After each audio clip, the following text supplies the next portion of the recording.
अस्सलाम वालेकुम। 10th class mathematics chapter number 1 और एक्सरसाइज है आपकी 1.1। इसका क्वेश्चन नंबर 2 करने जा रहे हैं। क्वेश्चन नंबर 2 है कि आपने जो गिवन क्वाड्रेटिक इक्वेशन है उसको सॉल्व करना है फैक्टराइजेशन से। ठीक है, अब फैक्टराइजेशन का मेथड क्या होता है?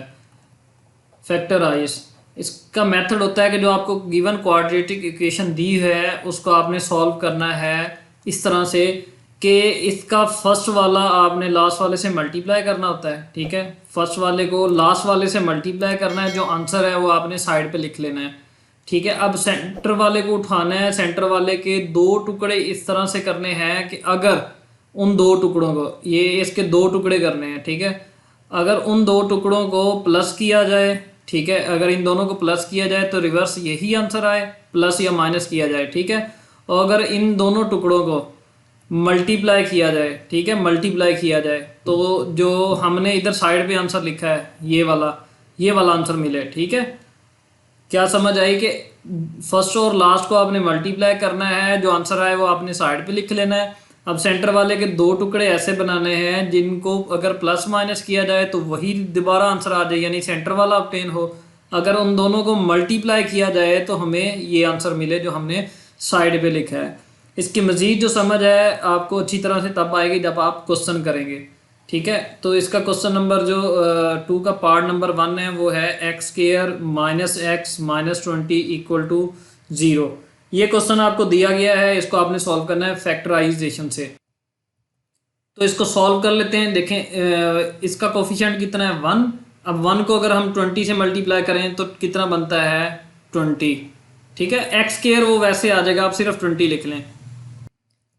अब क्या है कि सेंटर वाले को उठाएं। सेंटर वाला कितना है? सेंटर वाला आपके पास -1 लिखा हुआ है। अब -1 के दो टुकड़े आपने ऐसे करने हैं, अगर उनको प्लस माइनस किया जाए तो -1 आंसर आए। ठीक है, ये देखें यहाँ पे -1 है और यहाँ पे जो आंसर आ रहा है ये -20 है। ठीक है, -20, ये हमें -20 चाहिए, इधर लिख लें -20। ठीक है, अब -1 के दो टुकड़े ऐसे बनाएं जिनको प्लस माइनस करें दोबारा -1 आए और मल्टीप्लाई करें तो -20 आंसर आए। ठीक है, ये देखिए मैंने इधर आंसर बना लिया कि अगर इनको प्लस या माइनस किया जाए तो ये अबव आंसर आए। ठीक है, और अगर इनको मल्टीप्लाई किया जाए तो ये -20 आपके पास आ जाए।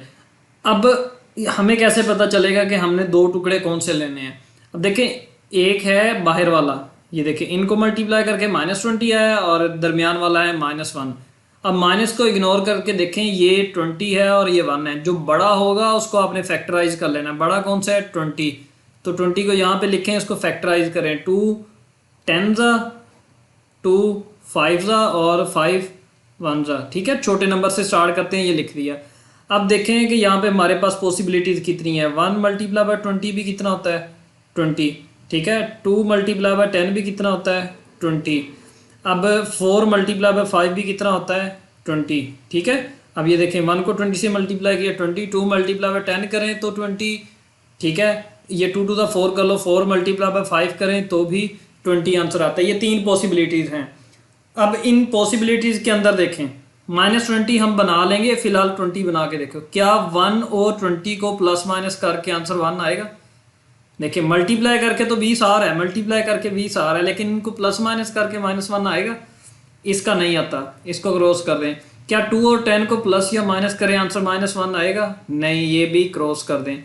4 और 5 को प्लस या माइनस करें तो आंसर 1 या -1 आ सकता है, तो ये हम सिलेक्ट कर लेते हैं। ठीक है, अब 4 और 5 हमारे पास दो फैक्टर आ गए। एक पे मैंने लिख लिया 4 और एक पे मैंने लिख लिया 5। ठीक है, अब देखो 4 5 20 और 4 -5 करें तो ये आंसर आ सकता है। अब हमने लगाना है माइनस या प्लस या जो भी इसके साथ साइन लग रहे हैं, वो कैसे डिसाइड करने हैं? इधर आंसर मल्टीप्लिकेशन की फॉर्म में भी हमें कौन सा चाहिए -20। ठीक है देखें 4 मल्टीप्लाई बाय 5 आंसर 20 आ रहा है। ठीक है, आंसर 20 आ रहा है, लेकिन ये माइनस कब आएगा? या 4 के साथ माइनस लगा दें तो -20 आ जाएगा, या 5 के साथ माइनस लगा दें फिर भी -20 आ जाएगा। अब हमने डिसाइड करना है कि हमने माइनस किसके साथ लगाना है, प्लस किसके साथ लगाना है। ठीक है, अगर मैं -4 के साथ लगाता हूँ +5 के साथ लगाता हूँ, ठीक है, ये इन दोनों को अगर आप प्लस करें, -4 + 5 वन प्लस का आंसर आता है, हमें कौन सा चाहिए, माइनस का वन।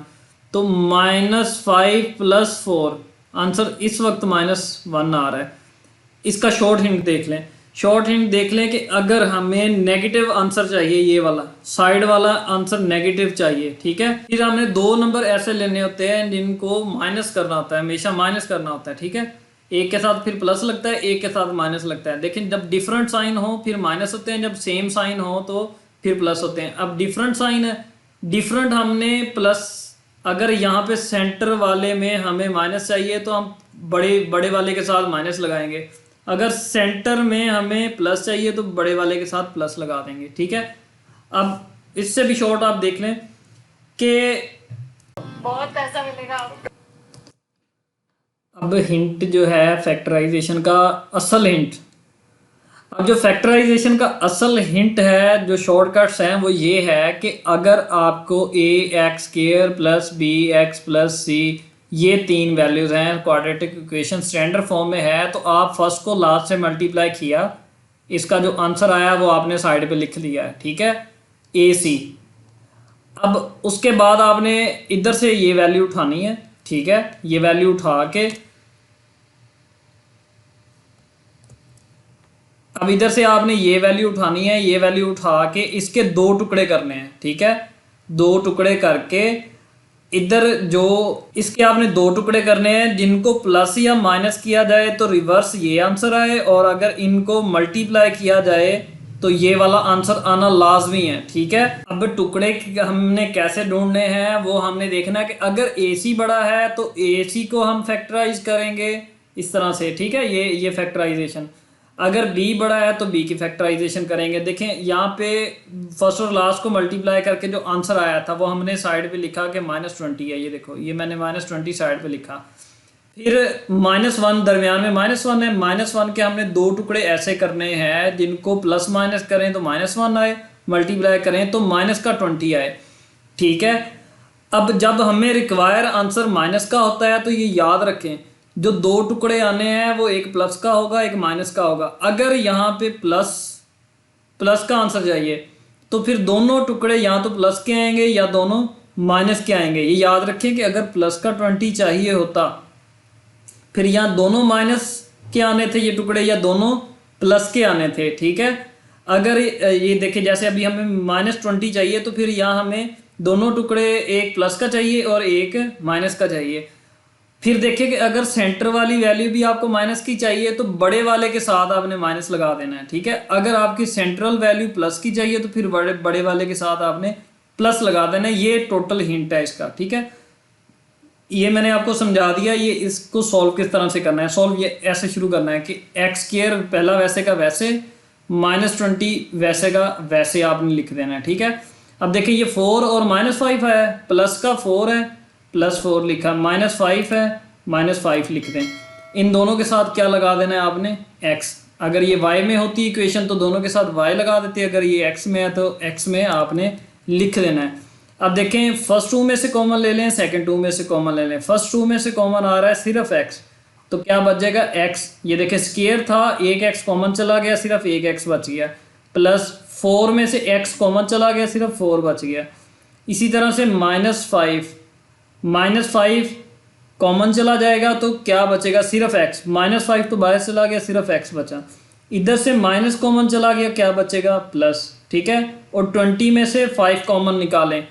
20 कितने 5 का 20 होता है, 4 5 का 20 होता है, ठीक है।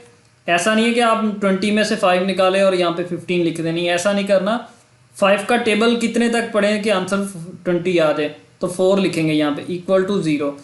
अब ये भी याद रखें कि अगर ये दोनों टुकड़े सेम होंगे तो ये फैक्टराइजेशन आपकी ठीक हो रही है। हमारे सेम है तो ठीक है। x+4 इनमें से कॉमन ले लें, ठीक है। और इधर से क्या, ये देखें x+4 कॉमन निकल गया, ये क्या बचा x, और इधर से क्या बचा -5। ये थी आपकी टोटल फैक्टराइजेशन।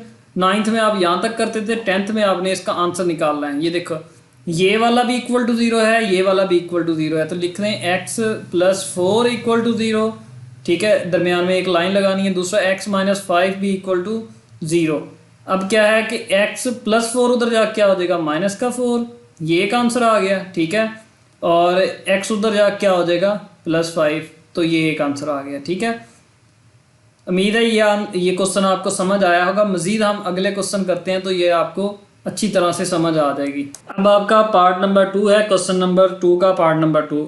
इसको कैसे सॉल्व करना है, इसको सबसे पहले हमने कन्वर्ट करना है स्टैंडर्ड फॉर्म में, फिर सॉल्व करना शुरू करेंगे। मैंने आपको पिछले लेक्चर में क्लियर किया था कि जब तक क्वेश्चन स्टैंडर्ड फॉर्म के अंदर नहीं होगा तब तक आप उसको सॉल्व किसी भी तरीके से नहीं कर सकते। ठीक है, सॉल्व आपने किस तरह से करना है कि इस y को इसके साथ भी मल्टीप्लाई कर दें और इस y को इसके साथ भी मल्टीप्लाई कर दें। वैसे किया y मल्टीप्लाई वाई स्क्वायर और y मल्टीप्लाई -5 तो -5y।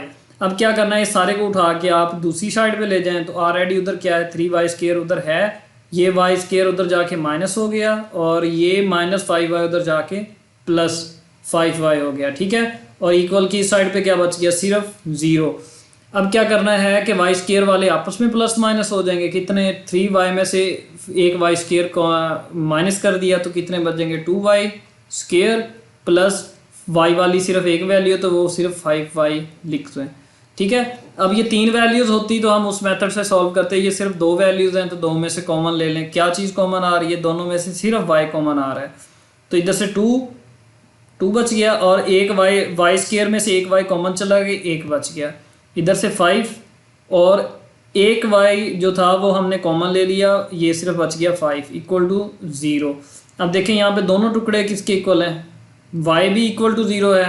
ठीक है, और 2y + 5 भी इक्वल टू 0 है। y इक्वल टू 0, एक तो आंसर डायरेक्ट ये आ गया। ठीक है, उधर भी आपने टोटल y की वैल्यू निकाल लेनी है। +5 उधर जा क्या हो जाएगा -5। ठीक है, -5 हो गया। 2 उधर जा क्या हो जाएगा डिवाइड, -5/2 आ गया। ठीक है, आपने पहले नौयत देखनी कौन सा नंबर किस इसके साथ क्या हो रहा है। पहले 5 प्लस हो रहा था, उधर जाके माइनस हो जाएगा, फिर 2 इधर मल्टीप्लाई हो रहा है, उधर जाके डिवाइड। ये एक क्वेश्चन आपका सॉल्व हो गया। नेक्स्ट क्वेश्चन देखते हैं जी हम। अब ये पार्ट नंबर 3 है, इसको भी हमने किस मेथड से सॉल्व करना है, फैक्टराइजेशन से। तो जो भी मेथड लगाना है आपको पहले भी बार बार बता दिया जा रहा है कि इसको स्टैंडर्ड फॉर्म में कन्वर्ट करना है। स्टैंडर्ड फॉर्म के लिए कन्वर्ट करने के लिए क्या है कि इक्वल टू 0 होना चाहिए। तो ये 4 - 32x, ये 17x² इधर आके -17x² हो जाएगा, इक्वल टू 0 बच गया।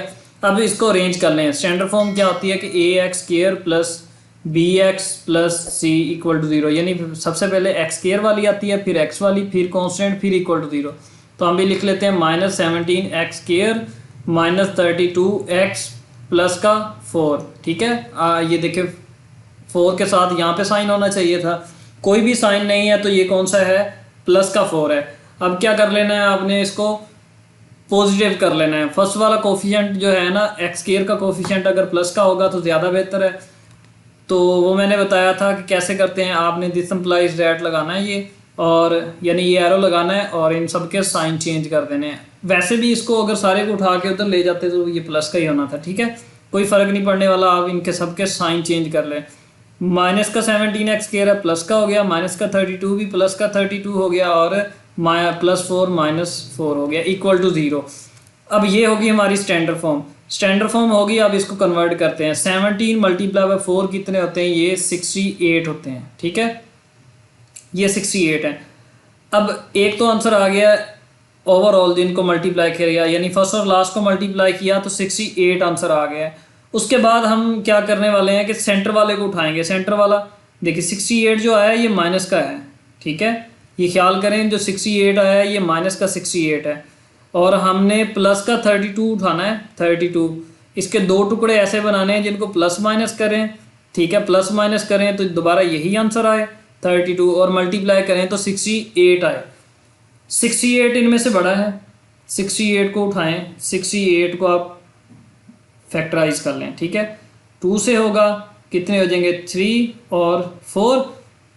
तो ये तो बड़ा ही बेस्ट हो गया, ये हमें नॉर्मली पता चल गया कि 34 × 2 कितना होता है, 68 होता है। ठीक है, फर्स्ट स्टेप पे ही हमें पता चल गया कि ये देखो 2 × 34 करें तो 68 आंसर आना है। 68 मैंने लिख दिया। 2 × 34 करें तो आंसर 68 ही आएगा। ठीक है, और 34 में से 2 निकाल दें तो 32 आ रहा है। ठीक है, 34 में से 2 माइनस करें तो 32 आ रहा है, बिल्कुल यस हो गया। अब देखें कि 64 8 हमें कौन सा चाहिए, माइनस का आंसर कब आएगा, या तो 34 माइनस का होना चाहिए या 2 माइनस का होना चाहिए, इन दोनों में से एक तो माइनस का होगा ना। अब हमने क्या करना है, डिसाइड करना है कि हमें 32 कौन सा चाहिए, प्लस का, तो बड़े वाले के साथ प्लस रखें, बड़े वाले के साथ प्लस रखें, दूसरे के साथ माइनस लगा दें। यानी हमारे जो टुकड़े बने हैं वो एक 34 बना है और एक माइनस का 2 बन गया है। इधर लिखें, फर्स्ट वैसे का वैसे, ठीक है, लास्ट भी वैसे का वैसे, इक्वल टू 0। 32 को हम क्या लिखेंगे, प्लस का 34 साथ x, ठीक है, और माइनस का 2x, ठीक है, ये 4 टुकड़े बन गए। अब फर्स्ट 2 में से कॉमन लें, क्या आएगा, 17 कॉमन आ रहा है, 17 और 34 में से 17 कॉमन आ जाएगा, ठीक है। और एक्स स्क्वायर और x में से क्या कॉमन आ रहा है, x, बाकी क्या बच जाएगा, 17 कॉमन चला गया, यहाँ पे 1 बचा, एक्स स्क्वायर में से एक x कॉमन चला गया तो 1x को हम x ही लिखते हैं, प्लस दरमियान में बच गया, 34 में से 17 कॉमन जाएगा तो 2 बच जाएगा, ठीक है। ये हरगज़ नहीं करना कि 34 में से 7 माइनस नहीं करना, हम उसका मल्टीपल ढूंढते हैं। देखें 17 को आप 2 से मल्टीप्लाई करें तो 34 आंसर आता है, इसकी ब्रैकेट बंद कर दें। अब नेक्स्ट 2 में से आप कॉमन लें, देखिए दोनों में 2 और 4 में से 2 कॉमन आ रहा है, 2 कॉमन ले लिया, मैं मान लिया ये 2 कॉमन ले लिया, इधर से एक x बचा, ठीक है, उधर से एक 2 टू द 4 होता है, 2 बच गया, इक्वल टू 0। आप सोच रहे होंगे यहाँ पे साइन ही लगाए, जो साइन ये फर्स्ट वाले के साथ होगा वो आपने कॉमन लेना है, -2 कॉमन ले लेना है। तो जब माइनस कॉमन लेंगे तो अंदर वाले सारे साइन चेंज होते हैं, ये वाला माइनस का था ये प्लस हो गया, -4 था ये भी प्लस लिख दें, ठीक है। अब देखेंगे ये ने दोनों टुकड़े हमारे सेम आ गए हैं, दोनों फैक्टर सेम है तो फैक्टराइजेशन ठीक हो रही है, ये इस तरह से, ठीक है। 17x - 2 इक्वल टू 0, या आगे आप सॉल्व कर लें कि x + 2 भी इक्वल टू 0 है और 17x - 2 भी इक्वल टू 0 है। अब देखें +2 उधर जा क्या हो जाएगा, -2, x इक्वल टू -2 आ गया, और इधर से 17x - 2 उधर जाके +2, ठीक है, और 17 उधर जाके डिवाइड, यानी 2/17 आ गया। ये आपका फाइनल आंसर है इस क्वेश्चन का। अब इसका तरीका देख लें, बाकी क्वेश्चन जो हैं मैंने जल्दी सॉल्व कर देने हैं। तरीका क्या चीज़ है कि आपने गिवन इक्वेशन को किस में कन्वर्ट करना है, स्टैंडर्ड फॉर्म के अंदर, स्टैंडर्ड फॉर्म के अंदर कन्वर्ट करके, ठीक है, आपने उसको दोबारा जो है फैक्टराइजेशन का मेथड लगाना है, फैक्टर बनाने और सॉल्व कर देना है, ठीक है। ये मेथड है टोटल, गिवन इक्वेशन को स्टैंडर्ड फॉर्म में कन्वर्ट करना है, देन आपने उसकी फैक्टराइजेशन करनी है। फैक्टराइजेशन में मेन होता है कि जो गिवन क्वेश्चन है उसके आपने फैक्टर बनाने मुश्किल होते हैं, फैक्टर बनाने आपको तब आएंगे जब आपकी प्रैक्टिस ज़्यादा अच्छी हो जाएगी। तो नेक्स्ट क्वेश्चन चलिए करते हैं। तो नेक्स्ट क्वेश्चन है आपका क्वेश्चन नंबर 4 और क्वेश्चन नंबर 5, क्योंकि लेक्चर बड़ा हो रहा है इसलिए ये मैंने आपको सॉल्व कर दिया और मैं समझा आपको देता हूँ। अब क्वेश्चन नंबर जो 4 है, x² - 11x = 152, तो ये किस तरह से सॉल्व करना है, हम क्या करना होता है, इसको स्टैंडर्ड फॉर्म में कन्वर्ट करना है। स्टैंडर्ड फॉर्म के अंदर कन्वर्ट कर लिया, ये देखें सारी वैल्यूज़ एक साइड पे आ गई। अब देखें इसको इससे मल्टीप्लाई करें तो 152 आता है, ठीक है, माइनस का 152, तो आपने क्या है, 152 बड़ा है या 11 बड़ा है, 152 बड़ा है। 152 की आप क्या कर लें, फैक्टराइजेशन, 152 को 2 से डिवाइड करें तो कितना आता है, 76, फिर 2 से डिवाइड करें तो 38, फिर 2 से डिवाइड करें तो कितना आता है, 19।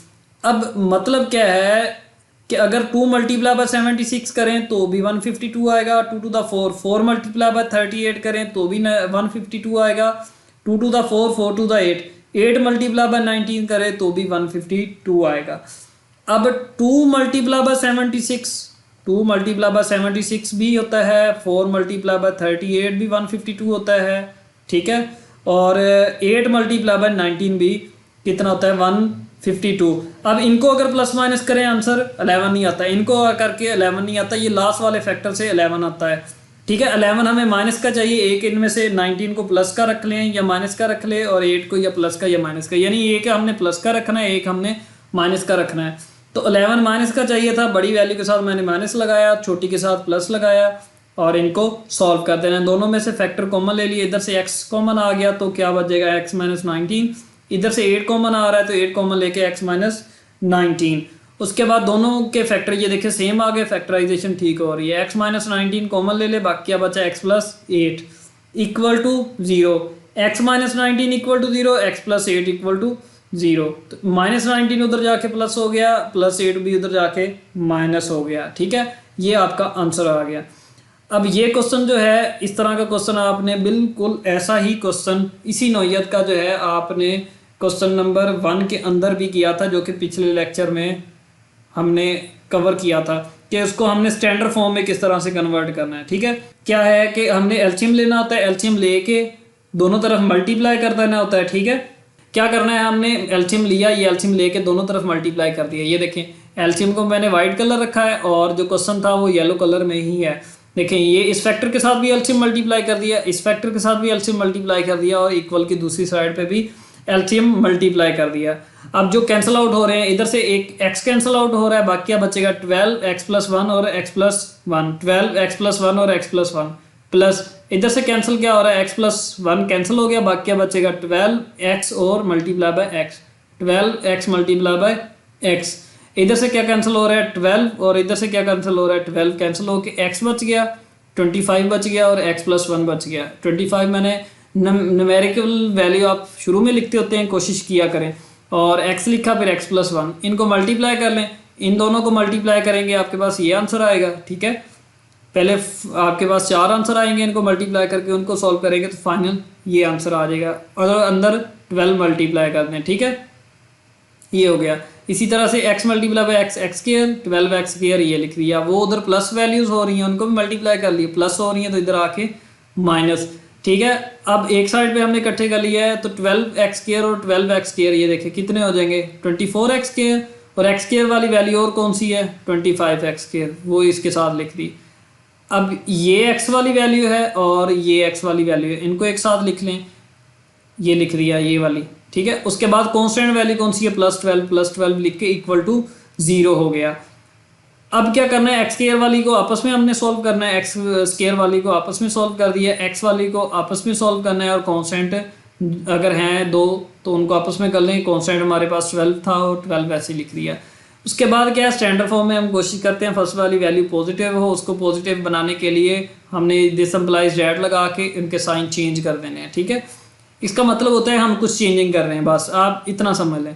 उसके बाद क्या है कि इनमें सबके साइन चेंज कर रहे हैं और इक्वल टू 0 रख रहे हैं। फिर क्या कर रहे हैं, आपने इन दोनों में से कॉमन लेना है और इन दोनों में से कॉमन ले लेना है। ठीक है, कॉमन लेके इधर से x प्लस 4 दोनों में सेम बच गया, तो ये साइड पे मैंने सॉल्व कर दिया। ठीक है, x प्लस 4 कॉमन लिया, x माइनस 3 बच गया इक्वल टू 0, दोनों इक्वल टू 0 हैं तो इसको सॉल्व कर दें। ठीक है, यहाँ पे आज आपका लेक्चर ख़त्म हो रहा है। इसका क्वेश्चन नंबर यानी पार्ट नंबर 6 आपने खुद करना है। ये भी बिल्कुल आसान है, तरीका यही है। आपने क्या करना होता है, गिवन इक्वेशन को सबसे पहले किस में कन्वर्ट करना होता है, स्टैंडर्ड फॉर्म के अंदर। ठीक है, स्टैंडर्ड फॉर्म में कन्वर्ट करके फिर कोई भी मेथड लगा सकते हैं। अगर आपका क्वेश्चन स्टैंडर्ड फॉर्म में नहीं है तो फिर तो क्लियर समझ लें कि आपने जितनी भी मेहनत करनी है वो सारी की सारी ज़ाया है। इसलिए क्वेश्चन नंबर 1 एक्सरसाइज 1.1 का क्वेश्चन नंबर 1 आप पिछला लेक्चर अच्छी तरह से तैयार करें, फिर आपको ये है चैप्टर नंबर 1 अच्छी तरह से तैयार हो जाएगा। अगर चैप्टर नंबर 1 आपको अच्छी तरह से आता है तो आपके 10th क्लास के 2 चैप्टर तकरीबन जो है आगे फैक्टराइजेशन ही है तो वो अच्छी तरह से सॉल्व हो जाएंगे। ठीक है, आज का लेक्चर यहाँ पे ख़त्म हुआ। आप लोग चैनल को सब्सक्राइब कर दें और बेल आइकन को प्रेस कर दें, और ये कोशिश किया करें कि दोस्तों के साथ भी वीडियोस शेयर किया करें ताकि ज़्यादा से ज़्यादा लोगों को इसका फ़ायदा हो सके। शुक्रिया, अल्लाह हाफिज़।